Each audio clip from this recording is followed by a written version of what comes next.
Shalom.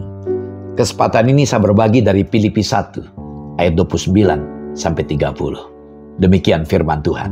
Sebab kepada kamu dikaruniakan bukan saja untuk percaya kepada Kristus, melainkan juga untuk menderita untuk Dia dalam pergumulan yang sama seperti yang dahulu kamu lihat padaku dan yang sekarang kamu dengar tentang aku.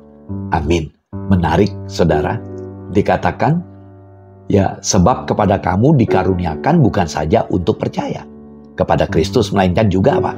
Untuk menderita bagi Kristus.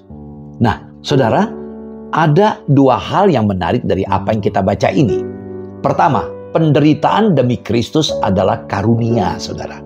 Jadi bukan hanya percaya ya, tapi menderita bagi Kristus adalah anugerah Tuhan. Nah, kata dikaruniakan dari kata karizomai. Ya, kata karizomai merupakan kata kerja dari kata Yunani charis, yaitu kasih karunia bisa disebut anugerah. Nah, Paulus sadar ya ketika bicara charis, sesuatu yang mendatangkan sukacita sekaligus ya memberikan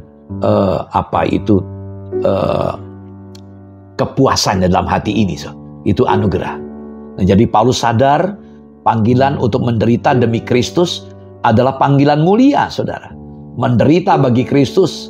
Jadi artinya ketika membela kepentingan Tuhan Yesus merupakan suatu hak istimewa yang hanya diberikan kepada orang-orang yang percaya kepada Tuhan Yesus. Yang kedua, pergumulan yang sama dalam ayat 30. Menarik.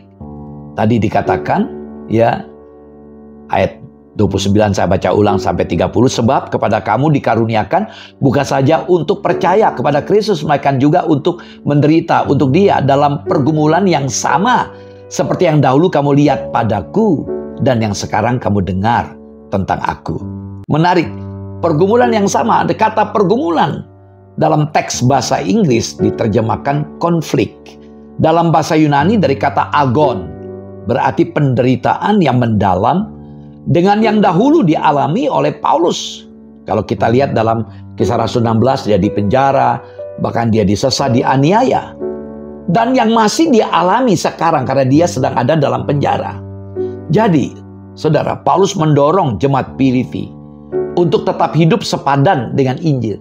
Kata sepadan menarik dari kata akios, memiliki bobot yang sama. Tidak gentar akan musuh-musuh yang akan menyerang mereka. Itu diungkapkan ayat 28. Walaupun menghadapi resiko sama seperti yang dihadapi Paulus saat itu dalam ayat 30. Nah, saudara, penderitaan bukan semata bagian yang tidak terelakkan dalam hidup ini. Penderitaan demi Kristus adalah panggilan, bahkan karunia mulia yang patut kita sambut darinya dalam hidup kita ini. Shalom.